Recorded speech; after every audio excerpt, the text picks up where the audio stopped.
Welcome to today's edition of the show podcast.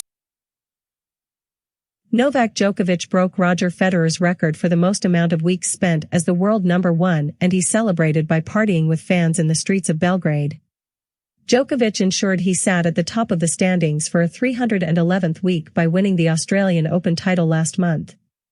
Djokovic battled through a painful muscle tear to claim the 18th Grand Slam title of his career in Melbourne. The 33-year-old is just 2 major tournament wins away from matching Federer and Rafael Nadal.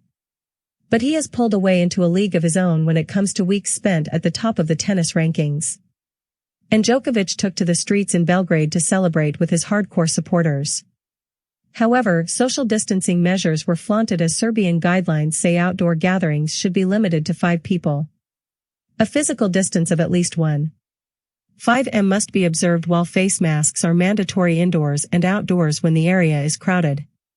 Djokovic, who is an anti-vaxer, did wear a mask after getting out of his car and walking through the hundreds of fans who lined the street. He then took to the stage and danced without his mask while music blared through large speakers. Djokovic proceeded to hand out posters to those in attendance from the temporary stage, which had Novak written in blue neon lights on the top. While addressing the crowd, Djokovic said, "Today is a special day for myself, my family as well as Serbia. Thank you for the success which is not only mine but of the whole nation." Djokovic came under fire for organizing the Adria Cup charity tournament last summer during the midst of the pandemic. A number of attendees, including tennis stars Grigor Dimitrov, Borna Coric and Djokovic, all tested positive for COVID-19 during the event. Meanwhile, Djokovic has recently discussed his rivalry with Federer and Nadal, both of whom the Serbian is trying to chase down. "Both of these guys have been my biggest rivals," Djokovic said. "Nadal and I have played against each other more than any other 2 players in the history of sport.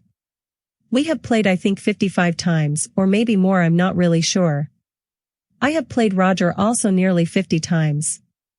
I felt there was a rivalry and an intensity in the rivalry from the very beginning.